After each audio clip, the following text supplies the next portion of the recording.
Good morning and time for some news at the top of the hour. The Academic Staff Union of Universities, ASU, has formally kicked off a nationwide strike. The ASU president, Biodun Ogunyemi, made this announcement in Abuja on Monday following the outcome of its NEC meeting over the weekend. He said the strike had become necessary because both the federal and state governments have failed to implement the provisions of the agreement they reached with the union. The Independent National Electoral Commission, INEC, has announced the receipt of a petition for the recall of Abubakar Kuki, representative of Bebeji constituency in the Kano State House of Assembly. INEC's chairman of Information and Voter Education Committee, Adedeji Shoebi, disclosed this in a statement issued on Monday. The statement said Kuki's constituents submitted the petition on Friday and a schedule of activities in respect of the petition will soon be released. Kuki is from the same constituency with Abdul Mumin Jibrin, suspended member of the House of Representatives.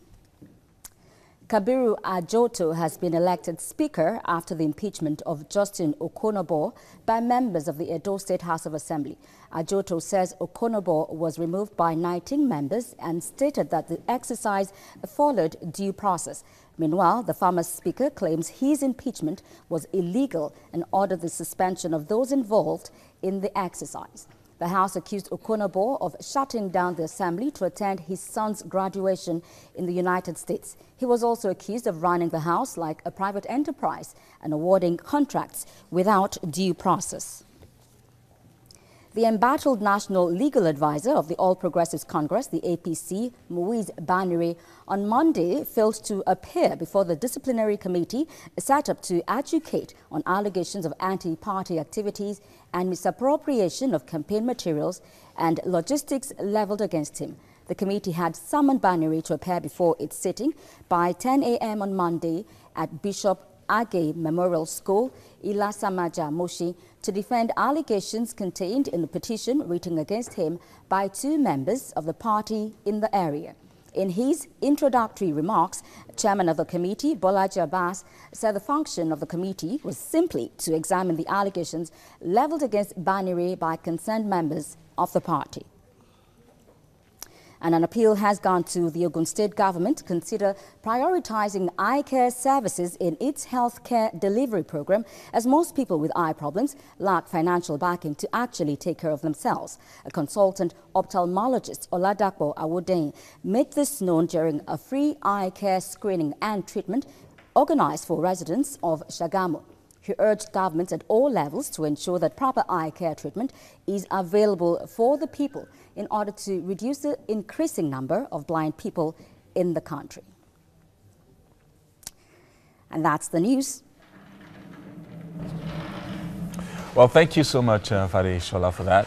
And again, we have the mic. Yeah. The marvelous mic. On standby for sports this morning. Right here. Okay, but the home-based Eagles, led by coach Salisu Yusuf, have assured they will qualify for next year's CHAN in Kenya, despite a shock 1-0 loss in the final playoff in Benin at the weekend. Benin snatched a late home win, courtesy of an 88-minute penalty scored by skipper Mama Seibu on Sunday, with the return leg match billed for Kano on Saturday. Skipper and goalkeeper Ikichukwu Ezenwa said the Eagles will still advance to Kenya 2018 even after the defeat in Cotonou. The overall winner will qualify for the next year's CHAN in Kenya. Barely few weeks to the commencement of the 2017 African Skating Championship, the Nigerian Roller Skating Federation has said it has perfected plans to send Team Nigeria to the Continental Championship. President of the Federation, Comrade Joseph Eva, says Nigeria will be sending the full team plus 5 officials to the week-long championship. The Nigerian side, currently in camp at the Lagos National Stadium with 40 skaters, won 5 medals at the 2016 African Roller Sports Championship held in Benin Republic. The 2017 African Skating Championship is built for Lome, Togo. Sports has not released any money. We don't know whether it is Ministry of Finance that has not released money or it is the Ministry of Sports that is having problem with the Ministry of Finance. But on our own, we are not going to wait for the Ministry of Sports, where it is a challenge. We want to take these sports, we want to show Nigerians that we can do things on our own. And then on to Premiership news. Diego Costa has described his treatment by Chelsea like that of a criminal and confirmed he wants to rejoin Atletico Madrid. The striker last played for Chelsea in the FA Cup final in May and was sent a text in June by boss Antonio Conte telling him he will not be part of the squad for this campaign. Costa says the club are now demanding he returns to train with the reserves, but he wouldn't budge. He said, "I refuse to train with the reserves. They can fine me a whole year's wages, but I still won't return." Costa joined Chelsea from Atletico Madrid in 2014 and has won 2 Premier League titles and the League Cup with the London club. A substitute Cristiano Ronaldo scored and was then sent off as Real Madrid beat Barcelona 3-1 in a thrilling Spanish Super Cup first leg on Sunday night. Gerard Piqué's own goal put Real ahead before Lionel Messi equalized from penalty spot. Ronaldo was booked for taking his shirt off to celebrate his spectacular strike 3 minutes later. That was followed swiftly by a second yellow card for diving, following a challenge by Samuel Umtiti.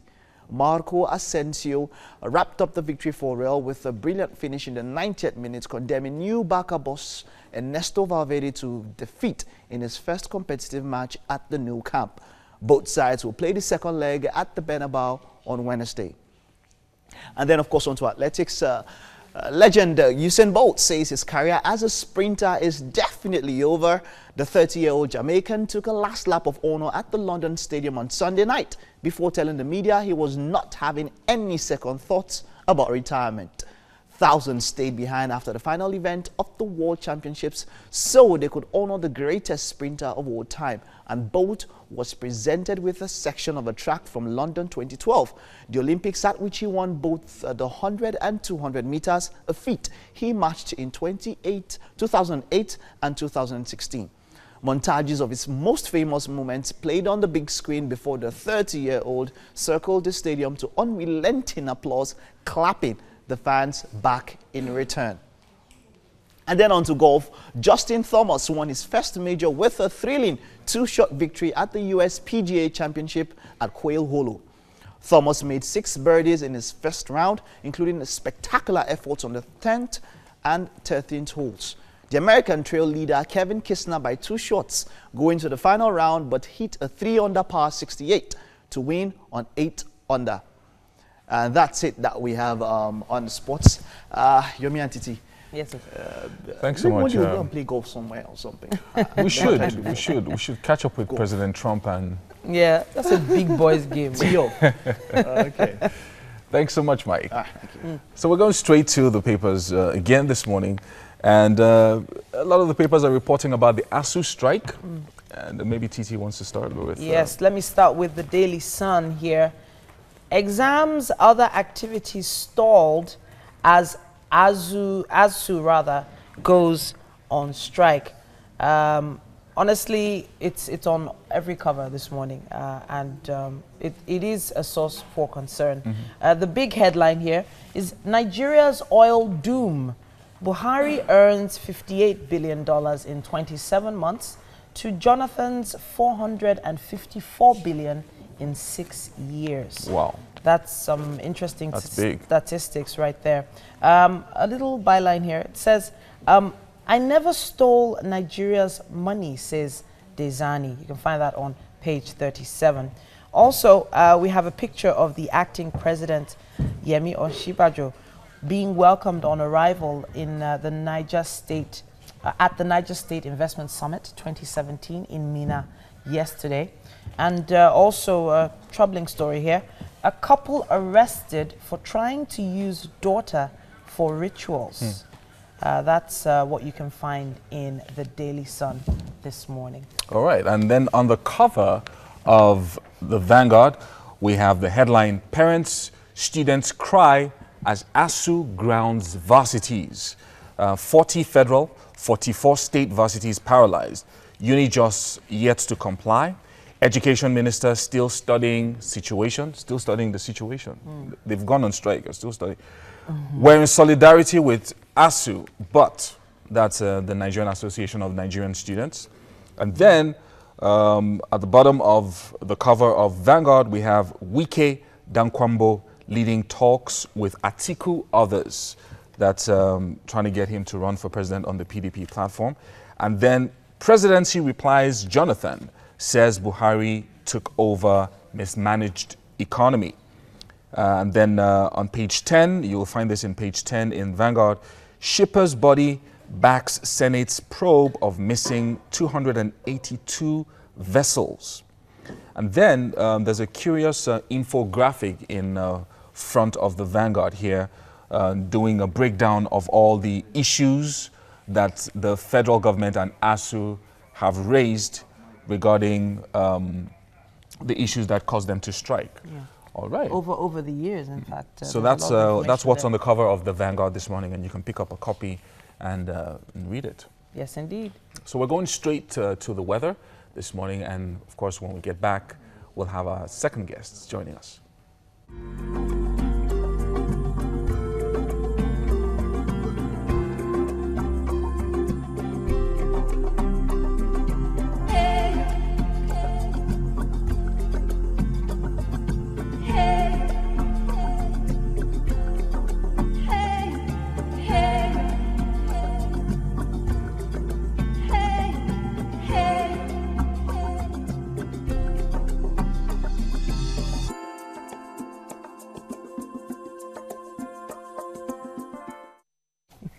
All right, welcome back.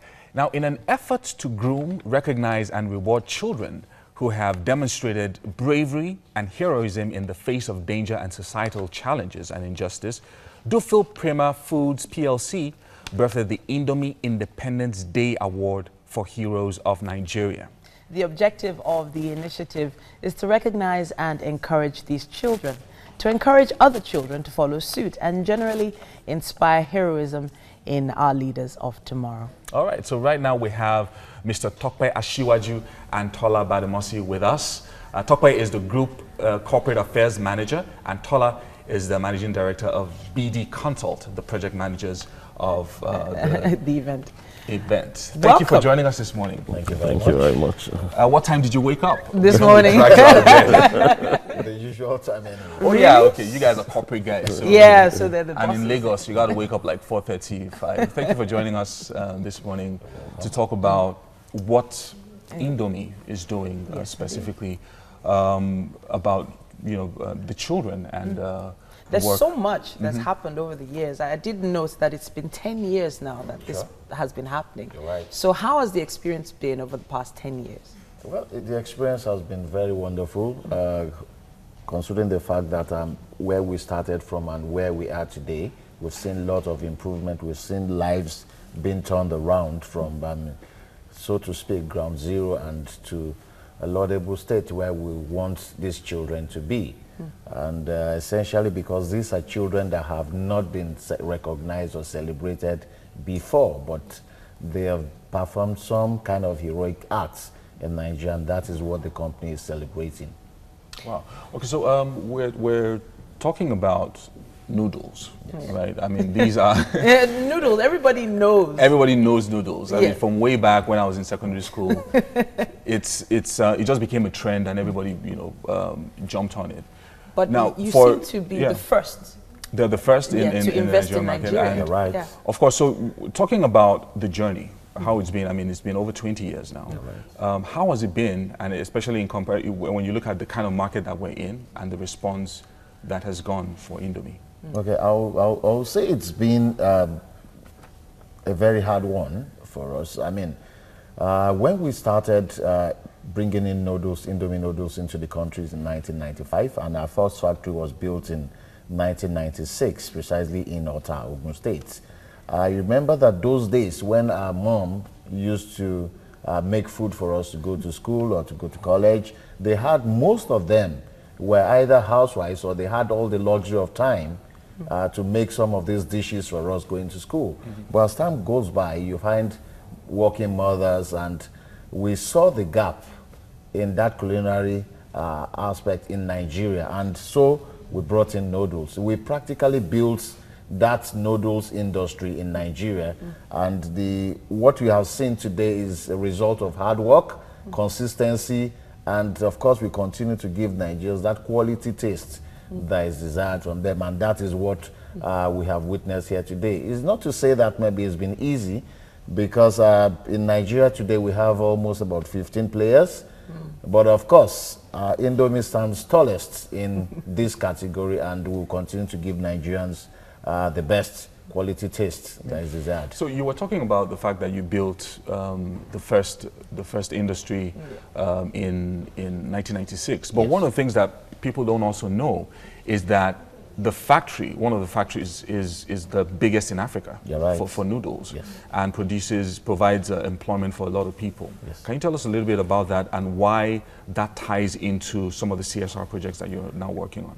Okay, what we have, I mean, we have several factories in Nigeria. Like I said, the first one was built in Ota, in Ogun State, and we have another one in Port Harcourt, Choba in Port Harcourt, and of course we have another one in Kaduna. You can see how it's been geographically spread. It's just to cater for every part of Nigeria. And like you said, it's the biggest noodle factory in Africa, and we have the one in Kaduna is fully automated from beginning to the end. And of course, you have this servicing nooks and crannies of the whole country.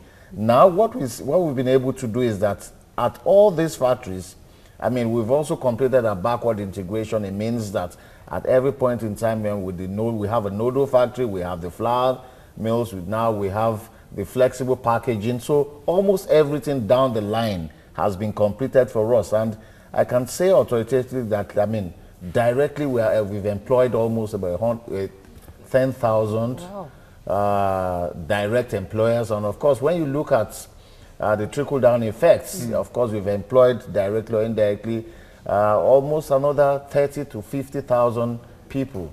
Because when you look at the distributors, you look at the sub-distributors, you look at the retailers, we've probably provided employment for them down the line. And of course, this goes back to say that, I mean, it's not just about making money alone. We've also been able to plow back into the country, into the society where these are made from. And that is why we initiated the biggest corporate social responsibility initiative, which is the IIDA, Indomie Independence Day Award, in the year 2008. So this will be the 10th edition, and you can see that we focused majorly on 15 years and below. And this is essentially because these are areas where people ordinarily would not want to play. The people that have been recognized and rewarded in Nigeria have been the so-called high and mighty. True. And the older people, you know, elder statesmen. So and under 15s are being rewarded for being heroes. And I can't remember, it's a nice play on words because of the Indomitables heroes, the characters that have you know, always been put forward, and giving children something to aspire to, you know, to be more heroic. And I really, really admire this. But we need to paint a quick overview of what the actual process is from start to finish. That's verifying, you know, these stories and giving the awards to the right people. Okay. Now, if you look at identifying heroic case can be quite challenging. And one of the things you find out is that these stories are not stories you pick on the street every day.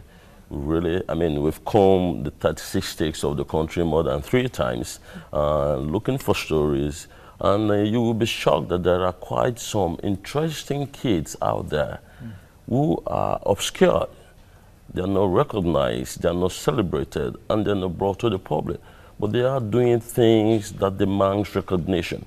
And what IIDA tries to do is to seek out these children, you know, by identifying with them, and then rewarding them and celebrating them publicly in the presence of this high and mighty. And then you live in them and entrench in them a memory that lives with them for a lifetime. Now, the first process first is that there is a call for entry. You know, and I'm sure you've seen some of the ad calling for entry now. These entries are received via our website. Another thing we do is that we have a search team who actually goes to places where probably you don't have internet, you don't have powers in the villages, and then they try to look for stories. They visit NGOs, they visit police stations, they visit orphanages, they visit hospitals where some of these heroic acts have been performed. And then you'll be shocked some of the information we've been able together in the last 10 years. I mean, we've received over 1,000 stories of children who are doing great things outside Lagos. I mean, Lagos is a metropolitan city where you don't appreciate some of this rate, but when you leave the shores of Lagos, you'll be amazed what a 9-year-old could do. And these are some of the things we've been exposed to. And then when we receive these stories, and then we have a screening committee, we would sit down to screen through the stories and identify the stories that have met the criteria we have set, because there are criteria to be met. Now, once the stories passes that screening process, then we'll have a verification team. We would then go back to these places and verify via third parties that these incidents actually happen. Okay. I mean, if an incident that is heroic happen in a community, then the police probably could be involved, the village head probably will also get to know about it. Rigorous process. Exactly. Wow. Yeah, that goes into that. So after the verification process, then we have the panel of judges who are made up of notable public figures in the society, who would then sit down and then look at each story based on its merits, and then they award marks and determine who the winners will be. We are just facilitators. We don't influence who eventually becomes the winner. Thank you so much for the effort putting all this together, and thank you for making it to the studio this morning. I mean, the time is usually pretty short. It's never enough to find out more. But I know you can always visit their website to find out more information about the initiative and probably get your young hero at home registered. Thank you so much for joining us this morning. And of course, we have to go on another commercial break, and there's more to come when we return.